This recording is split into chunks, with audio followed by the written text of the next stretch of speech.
Muito bem, meus queridos irmãos. Hoje nós vamos dar sequência à série de mensagens que estamos trazendo nesses últimos domingos sobre como podemos ser administradores competentes, muito obrigado, dos recursos que Deus nos tem confiado. E no domingo passado eu comecei a falar sobre como um administrador competente dos recursos de Deus ganha dinheiro. E naquela ocasião eu falei sobre dois princípios importantes. Se você deseja ser um administrador competente dos recursos de Deus, você deve desistir de ganhar dinheiro muito rápido. Porque geralmente as propostas de enriquecimento rápido não são compatíveis com a maneira como Deus planejou que nós ganhássemos dinheiro.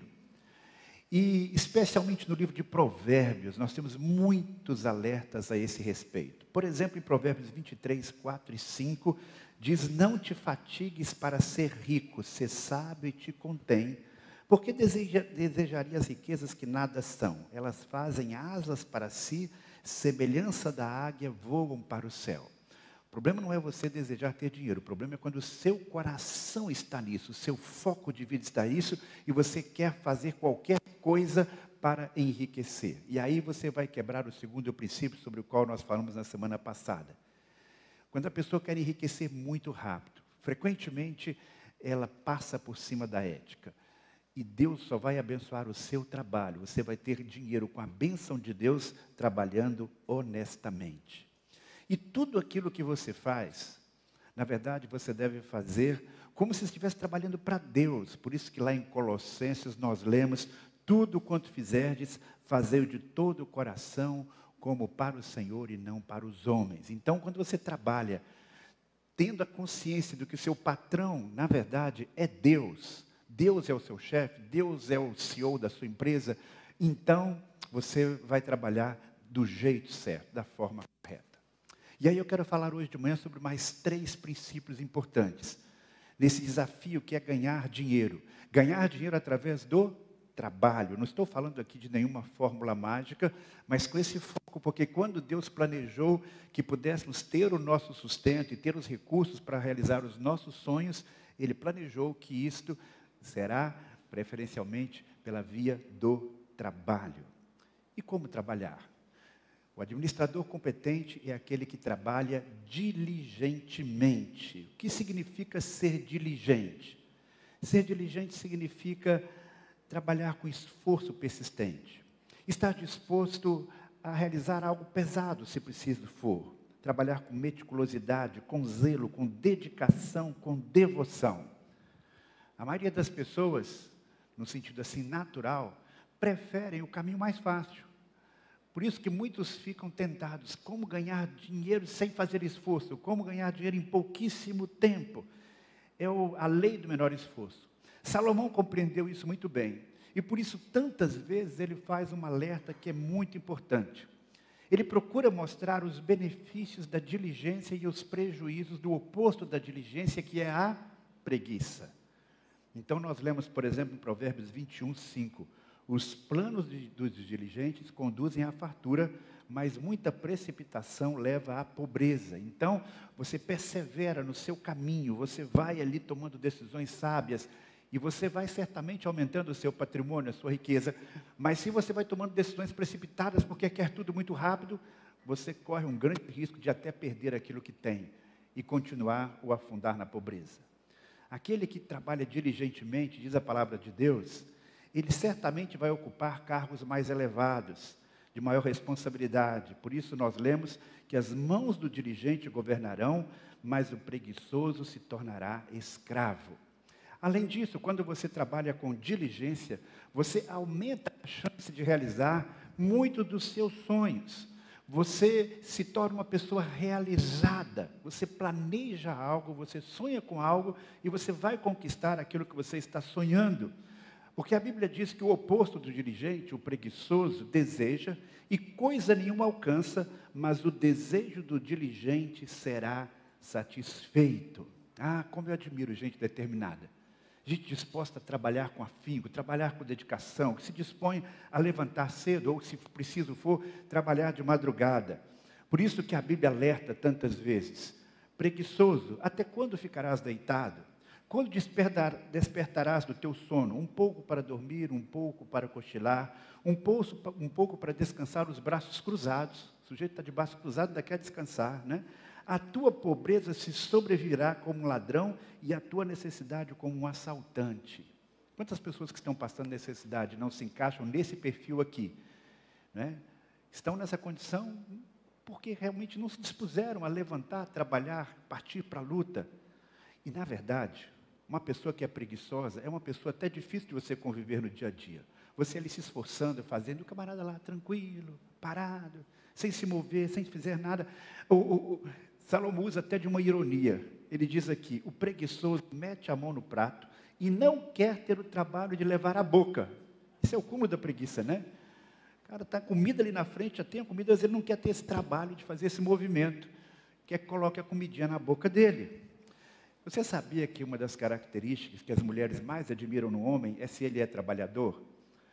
Veja só, né, se você conhece ali o futuro pretendente da sua filha, do seu filho, ele diz, olha, essa pessoa é educada, essa pessoa é fina, essa pessoa se relaciona bem com os outros, essa pessoa é honesta, é um bom crente, mas preguiçoso.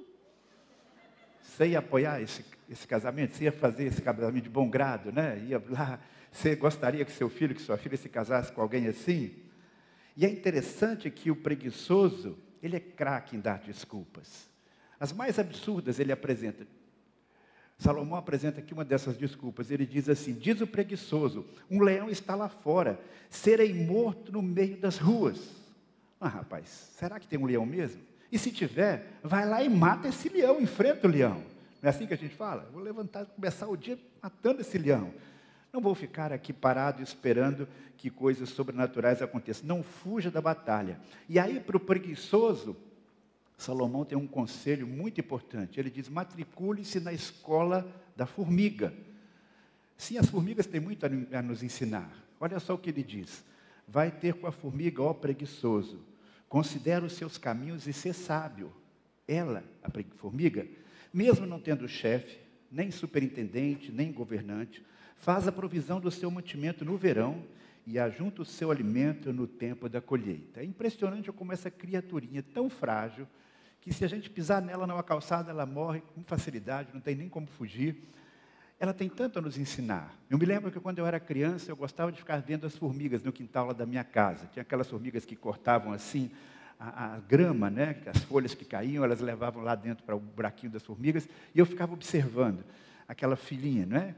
Me impressionava que elas carregavam muitas vezes uma folha maior do que elas mesmas. Como é que uma formiga tão pequenininha levava um pedaço de folha tão grande? E mais do que isso, elas eram educadas, porque elas iam passando e indo assim com uma espécie de um beijinho, né? Passando assim a filhinha, já viram isso? Era impressionante. As formigas realmente são fantásticas, mas o que Salomão destaca aqui, quando ele fala da formiga, é o seguinte, olha, a formiga, ela é automotivada.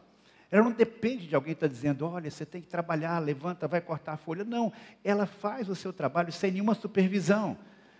Preguiçoso é aquele que precisa de alguém estar cutucando, só trabalha quando o chefe está olhando, só se mexe se tiver alguém ali cobrando, senão ele fica relaxado, ele procura fazer o mínimo. Ele não é automotivado.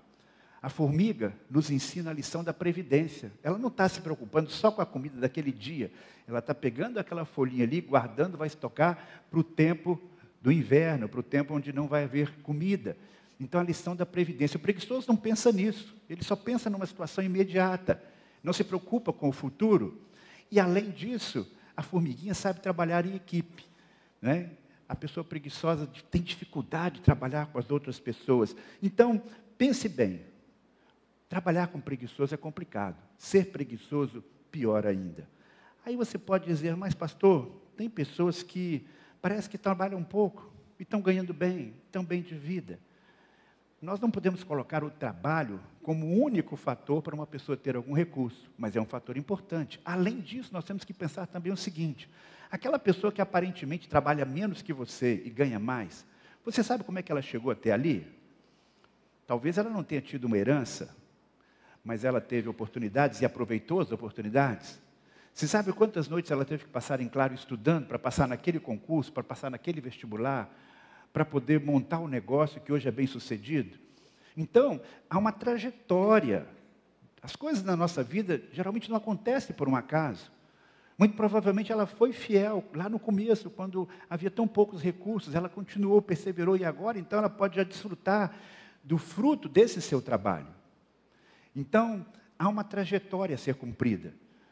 E às vezes é uma trajetória longa. E essa pessoa, mesmo que aparentemente hoje não se esforce tanto, ela já se esforçou no passado. Eu gosto muito de ouvir histórias de pessoas que começaram, como a gente diz, lá de baixo, e foram batalhando, foram perseverando, foram sendo criativas. No próprio livro que eu escrevi agora sobre Ruth, esse livro que lancei recentemente, eu conto a história do irmão Orla. Para mim, uma inspiração. Mas há outras pessoas que eu conheço que partiram de uma situação, humanamente falando, tão difícil e venceram. Quando eu penso, por exemplo, no irmão Neurami, que ainda adolescente perdeu a visão, ficou cego, podia ficar aí, se acomodar com a sua situação e dizer, eu vou ficar pedindo esmola na rua, mas não, ele foi, ia vender os produtos, e de porta em porta, de casa em casa, as pessoas às vezes no começo ficavam meio com pena dele, mas compravam, e hoje é dono de umas maiores distribuidoras de produtos aqui no Ceará. Isso é bênção de Deus, mas é esforço, é dedicação, é não ser preguiçoso. Mas para que você tenha disposição para trabalhar, e trabalhar com prazer, há um outro ponto a ser observado. Você precisa trabalhar fazendo o seu melhor, com os dons que Deus lhe concedeu. Eu me lembro o dia em que eu descobri esse versículo que eu vou ler agora. Eu estava num congresso, e um pastor destacou esse versículo, e aquilo brilhou assim, porque realmente confere exatamente com algo que eu considero muito importante. Já viste um homem competente no que faz? Este servirá ao reis e não trabalhar para a gente comum. Provérbios 22, 29. O que isso significa? Que a competência deve ser algo que a gente deve buscar, porque a probabilidade de você trabalhar para pessoas que podem lhe pagar um bom salário, de recompensar o seu esforço, é muito grande, se você se tornar uma pessoa que se destaca naquela área. Você vai atender pessoas que têm condições de lhe pagar aquilo que é devido, aquilo que é justo. Então, há um valor muito grande na competência, e há um vínculo entre a competência e o progresso material. No livro, o outro livro que eu escrevi, Está Doendo Muito, eu falo sobre isso, o outro lado da moeda. Como a incompetência causa sofrimento nas pessoas. Quantas coisas não acontecem no nosso país como poderia acontecer, porque a pessoa não se dedica a aprender a fazer aquilo e fazer bem feito. O que você tem a oferecer à sociedade? Como você pode fazer diferença? Que dons e talentos e oportunidades Deus tem lhe concedido? Em seu trabalho, você não tem que necessariamente ser o primeiro, o melhor da cidade, o melhor do país, o melhor do mundo, até porque no topo existem poucos lugares. Mas você também não pode se contentar em ser o último. Você não pode estar lá na rabeira sendo um cristão. Você tem que estar aprimorando, estar entre aqueles que são os melhores na sua área. Há uma história que eu já contei aqui há muito tempo atrás e quero relembrar, que eu gosto muito dela. É uma experiência vivida pelo ex-presidente norte-americano Jim Carter. Antes dele ser presidente, ele fazia parte das Forças Armadas, da Marinha, e ele foi ter uma entrevista com o almirante Rickover, que era o diretor nuclear da Marinha dos Estados Unidos. Esse homem entrevistava os oficiais que comporiam a tripulação dos submarinos nucleares. Carter, então, quando foi enfrentar esse homem, sentiu um grande medo, pensando como é que vai ser essa entrevista. E aí esse almirante disse para o Carter que ele poderia escolher os assuntos que ele queria debater, poderia debater com ele. Escolhesse os assuntos que ele se julgava mais capaz. E aí então ele falou sobre literatura, sobre táticas navais, eletrônicas e armamentos. Só que à medida que a conversa fluía, esse almirante ia fazendo perguntas cada vez mais difíceis. E aí ele foi percebendo que ele não dominava aqueles assuntos que ele imaginava que ele sabia. Foi apertando cada vez mais, até que chegou um ponto em que o almirante perguntou para Carter, qual foi a sua colocação na Academia Naval, quando você fez lá o curso da Academia Naval? Aí ele encheu o peito e ele disse, eu fiquei na 59ª posição, numa turma de 820 alunos. Aparentemente não é uma boa colocação. Aí o almirante perguntou para ele, você deu o máximo de si? Ele parou e pensou, disse, nem sempre. E o almirante perguntou, por que não? E nesse dia ele aprendeu uma lição importante, que ele deveria dar o máximo de si, naquilo que ele se propusesse fazer. Então não basta trabalhar arduamente. Às vezes a pessoa trabalha arduamente, mas ela não se aprimora. E nesse tempo em que o conhecimento é tão valorizado, nesse tempo em que o conhecimento muda tão rapidamente, quem quer se destacar, quem quer crescer na sua área, precisa estudar, precisa ler, precisa dedicar tempo para se aperfeiçoar. Você já viu aquela pessoa que você contrata para fazer um serviço na sua casa, ou alguém lhe indica, você pergunta, o que é que você faz? Ah, pastor, eu sei fazer de tudo um pouco. Eu sou eletricista, encanador, mecânico, conserto ar-condicionado e computador. Não vai saber nada. Quem sabe um pouquinho de tudo não sabe nada com profundidade. Então é melhor que você identifique áreas, ou uma área ou mais, com a qual você tem afinidade, que tem a ver com os dons que Deus lhe deu. Lembra da parábola dos dons? Deus não dá os mesmos dons para todos e nem na mesma proporção. Isso está na economia dele. Tem gente que recebe habilidades em mais áreas, tem mais capacidades, é mais inteligente, tem um dom especial, 5 talentos. Outro recebe 2, o outro recebe 1. E Deus não vai cobrar de você que recebeu 1, que você produza como aquele que recebeu 5, nem você que recebeu 2, que você tenha que produzir 5 também, não. Mas você pode atingir o seu pleno potencial e ser muito bem sucedido. Por quê? Porque Deus nos faz de um modo absolutamente singular. E nesta singularidade, você tem algo que ninguém mais tem. E que Deus quer usar você para abençoar a sociedade, para que você possa se desenvolver, sendo quem você é, descobrindo quais são os seus talentos, quais são os seus dons. Esta singularidade é algo especial. Lá no Salmo 139, 14 e 15, nós lemos, eu te louvarei, pois fui formado de um modo tão admirável e maravilhoso, tuas obras são maravilhosas, tenho plena certeza disso.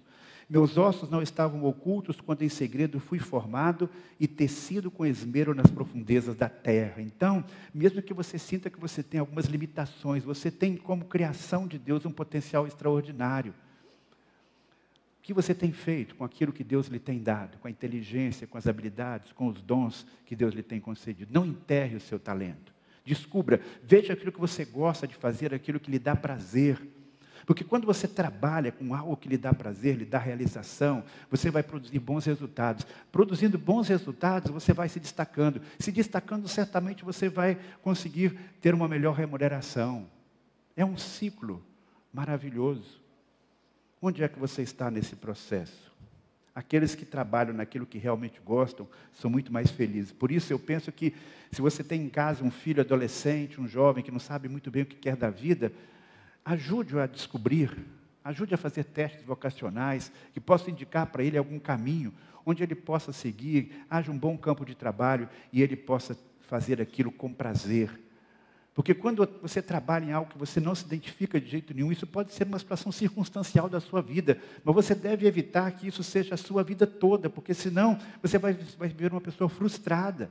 Porque nós passamos a maior parte do nosso tempo no ambiente de trabalho. Então esse tem que ser um ambiente onde que apesar das dificuldades, dos desafios, você se sinta bem, você se sinta feliz, seja compatível com aqueles recursos interiores que Deus lhe tem dado. Usando os dons, trabalhando com excelência. E por último, esse terceiro aspecto pode ser contraditório com a primeira coisa que eu falei nessa manhã, mas é muito importante. Se por um lado você não deve ser preguiçoso, porque o único lugar onde o sucesso vem antes do trabalho é no dicionário. O único lugar. Então, você deve trabalhar diligentemente, mas não trabalhe exageradamente. Separe tempo para descanso, para lazer, para a família, para os amigos. Esse é o outro lado da moeda. Se por um lado há pessoas que são extremamente preguiçosas, estão naquela vibe, né? Deixa a vida me levar, a vida leva eu, né? Por outro lado, tem pessoas que não conseguem imaginar a sua vida sem estar trabalhando o tempo todo. Uma vez eu conheci um senhor, um chefe meu, na verdade foi o meu primeiro chefe, que ele dizia, eu detesto fim de semana. Eu falei, por quê? Porque eu tenho que parar de trabalhar. Sim, ele dizia isso, não sei o que fazer, eu fico perdido dentro de casa, eu gosto de trabalhar. Você pode gostar de trabalhar. Trabalhar é bom, mas o trabalho não é tudo. Porque aquele cristão que coloca o seu foco no trabalho, muitas vezes ele está deixando de confiar em Deus. ele acha que o seu sustento vem realmente só do seu trabalho. Se por um lado a Bíblia nos incentiva a trabalhar, a mesma Bíblia diz o seguinte: se o Senhor não edificar a casa, em vão trabalham os que edificam. Se o Senhor não proteger a cidade, em vão vigia a sentinela. Preste bem atenção. Inútil vos será levantar de madrugada, repousar tarde, comer o pão de dores, pois ele o supre aos amados enquanto dormem. Deus trabalha no turno da noite. Enquanto você está dormindo e descansando à noite, Deus está trabalhando por você. Você trabalhou de dia, Deus está trabalhando de noite, tempo integral.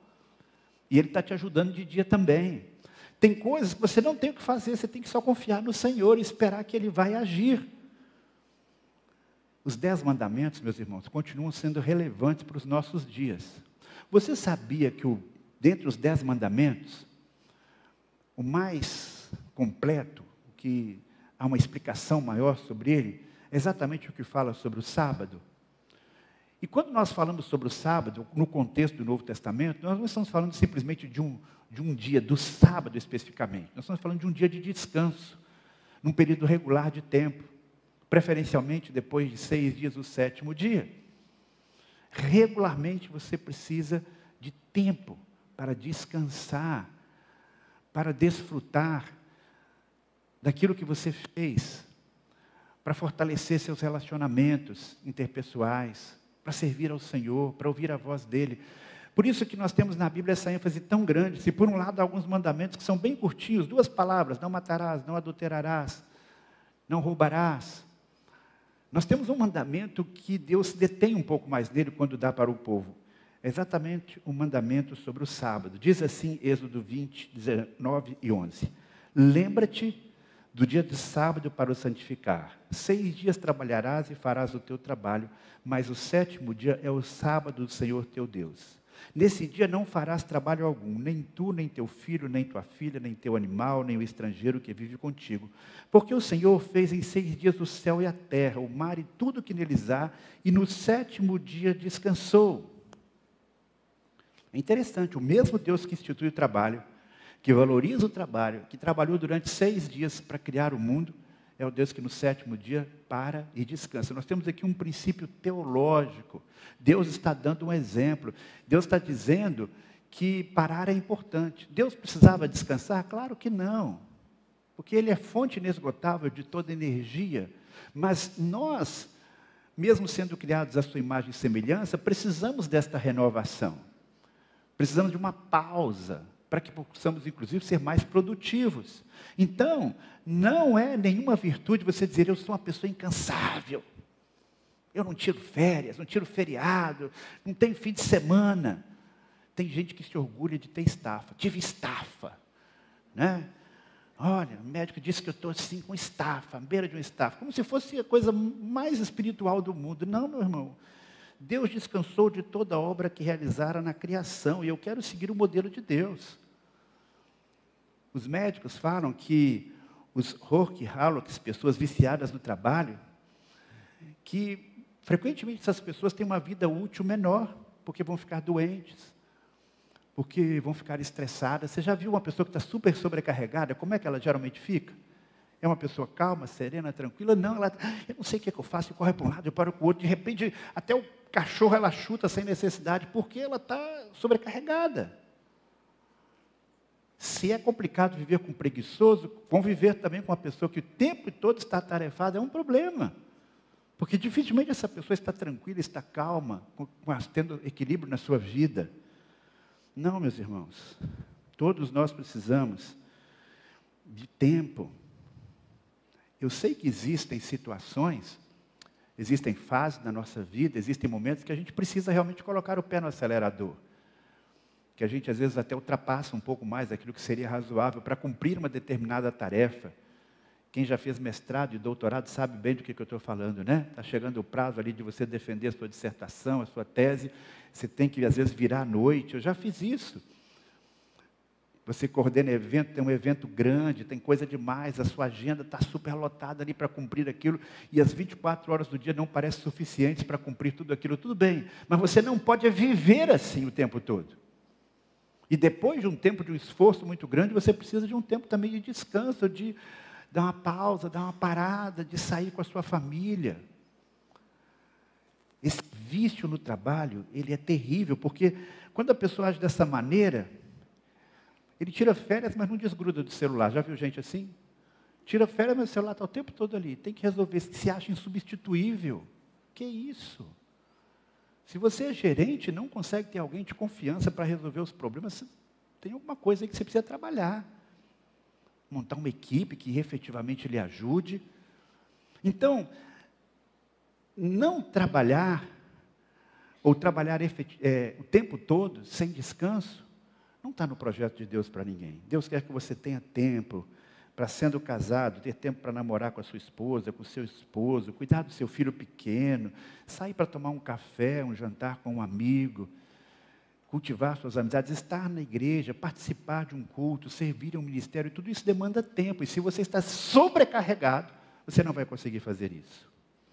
Eu sei que hoje em dia existe, inclusive, um movimento para diminuir as horas de trabalho por semana. Eu confesso que eu olho, às vezes, um pouco com desconfiança, porque eu não sei até que ponto a maioria das pessoas realmente quer isso e precisa disso e vai ser mais produtiva. A Bíblia fala de 6 dias de trabalho e 1 dia de descanso. Não vou entrar nesse mérito. Eu sei que hoje o trabalho está mais confuso, com as pessoas trabalhando dentro de casa e se mistura o tempo de trabalho com o tempo de lazer. Há muitos desafios, mas o que eu quero dizer é que mesmo sem prescrever o que seria o número de horas ideais para você trabalhar, porque isso depende da realidade de cada um, no Antigo Testamento nós temos não apenas o sábado, mas nós temos as festas judaicas que eram tempos de descanso. Hoje, em Israel, que é um país de primeiro mundo, existem muitos judeus que realmente conseguem parar na Páscoa, Tabernáculos, Purim, Pentecostes, Chamucá, Festa das Luzes, Yom Kippur, Dia do Perdão. São tempos de descanso, tempos de celebração, tempos para você olhar para Deus e dizer: Senhor, obrigado, porque o Senhor é o Deus que me sustenta, eu confio no Senhor. Tempo de curtir a família. Acho que eu sou uma pessoa que trabalha muito. As pessoas, pelo menos, que convivem comigo, dizem isto, né? Mas eu tenho a plena consciência de que quando é tempo de parar, é tempo de parar. Eu tenho quase 40 anos de ministério, 40 anos de trabalho, além do tempo que eu trabalhei antes de começar o ministério. Comecei a trabalhar em 1979, nem sei quantos anos tenho. Mas eu sempre tirei férias, preferencialmente 30 dias de férias, se não de forma contínua, nunca vendi férias, porque entendo que esse é um tempo importante. Na maioria das vezes eu tento tirar a minha segunda-feira de folga, grande maioria eu consigo. É o dia de sair com o Pedrinho, né, de ir lá no Lago Jacaraí, jogar pedacinho de migalha de pão para peixe, curti-lo, ir ao cinema com ele, dia de sair com a Dora. E não me arrependo disso. E pretendo continuar fazendo assim enquanto eu trabalhar. Porque a vida da gente não é só trabalho. E eu quero estimular você a buscar esse equilíbrio na sua vida e poder dizer que vale a pena. Que adianta ganhar o mundo inteiro e perder a família. Que adianta ganhar muito dinheiro e depois ficar sem nenhuma condição de desfrutar desse dinheiro porque envelheceu mais rapidamente, perdeu a saúde. Para que lado da balança você pende? Mais para o lado do preguiçoso, folgadão, ou o extremo oposto, que trabalha exageradamente? Veja o que Deus tem para você nessa manhã. Veja como buscar um ponto de equilíbrio. Veja aquilo que você realmente gosta de fazer e caminhe nessa direção. Faça o seu melhor. Assim, certamente você prosperará e glorificará a Deus. Que o Senhor o abençoe. Amém. Vamos orar? Vamos falar com o nosso Deus sobre essa questão? Querido Pai do céu, nós sabemos que os desafios na área profissional são muito grandes. Vivemos tempos de mudanças, de novos desafios, de novas lutas. Mas existem princípios eternos na Tua palavra que nós queremos seguir, Pai. E nós pedimos que o Senhor nos conceda a graça de trabalharmos diligentemente. Nos conceda a bênção de trabalharmos naquilo que nos traz satisfação. Nos conceda a bênção de buscarmos sempre o nosso melhor, para que possamos servir melhor as pessoas, para que sejamos reconhecidos no trabalho que realizamos. Pedimos também, Senhor, que nos ajude a trabalhar com equilíbrio, separando o devido tempo para a comunhão contigo, com a família, com os amigos, para o lazer, para o descanso devido, Pai. E que nesse processo, em tudo, as pessoas possam olhar para nós e ver que somos bons administradores do tempo e dos recursos que o Senhor nos tem dado. É o que eu te peço, Pai, no nome de Jesus. Amém.